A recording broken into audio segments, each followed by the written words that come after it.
1, 2, 3, let's go. Wednesday afternoon, hoping you will tune into our show. It's all but growing tumour. And it hadn't been there all his life. Now, if they look at the amygdala, a part of the brain apparently, that is the part that associates totally with fear and aggression, very violent aggression. So clearly, as perhaps Cuz said early on, maybe something tripped in his brain. Now, if someone has a brain tumour growing in a key part of the brain like that, and it clearly can affect their behaviour, the question I was going to ask was, would that affect your sentencing? And I have to ask myself the same question, because there's all sorts of elements involved. I mean, there is a punishment to consider, there is safety of the public or families to consider, all sorts of things. But would we now, knowing that he had a brain tumour, would we still hold him accountable and fully responsible for his awful actions on that day? Well, I mean, I'd let Danny go first. Sorry.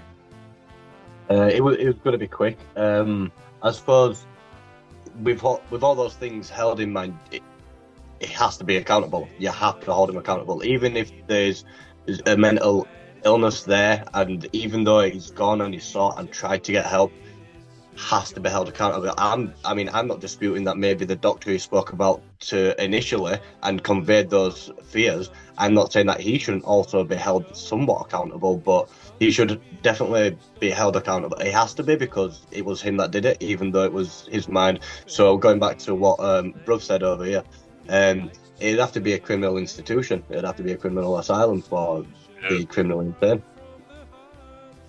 Yeah. What about you, Cuz?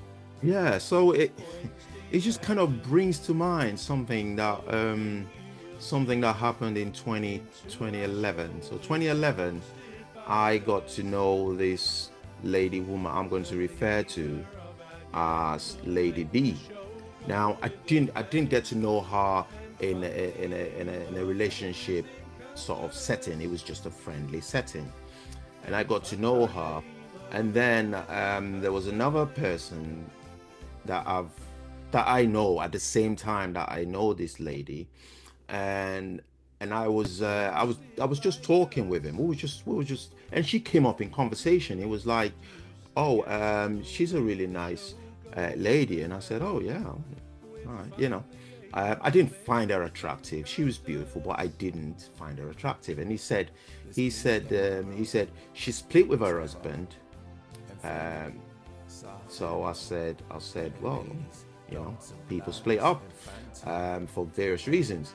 And he said, well, he said this one is a very strange reason. And I said, what's the reason? He said they've been married for about 25 years. They've had a boy that was, so in 2011, the boy was 20 at the time. And he said, I knew them before they got married. This guy said to me, I said, oh. He said they used to be a really nice couple. He said he's the nicest guy that you can meet. Treats his wife, he loves his family, looks after his family. And I said, well, are you saying that they've split because she found somebody else? He said, no. He said they've split because she couldn't endure the the violence. And I speak about domestic violence on a serious note. It's a serious thing that people are going through. the leader of our gang will make the show go with a bang and fund the aim of everything Custis. And fund the aim of everything Custis.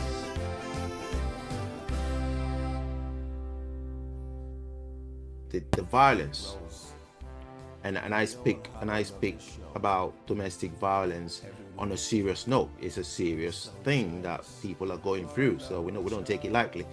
And I said, oh, that's a shame.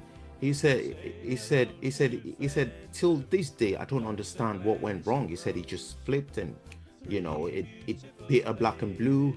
And I said, oh, that's terrible. He said that sort of mirrored the image of the nice man that he knew. So he no longer knew him as a nice man. He now knows him as a very nasty guy.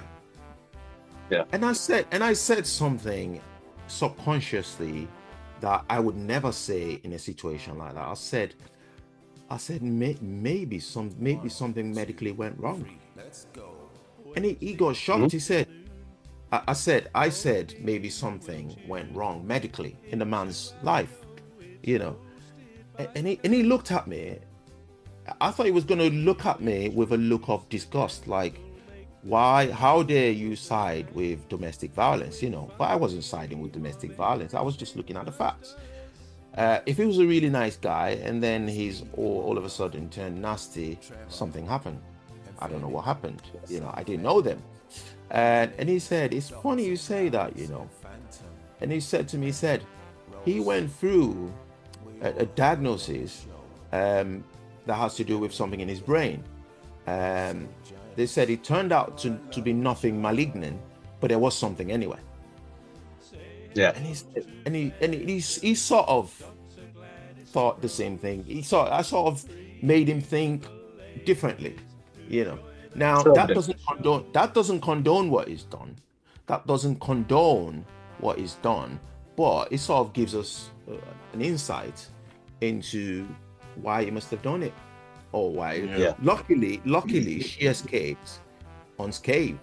I say unscathed. I say physically unscathed. I mean, she's not blind or needing disabled or something, because some people do get into that. But I recognize the emotional damage that it must have caused her. And that just brings me back to this. So looking at the guy, what would I do? If I was the judge, how would I sentence him? I would order an examination of. Yeah, you'd have more reports. I would. I would have Obviously, I would recommend that it be kept in a secure unit whilst this.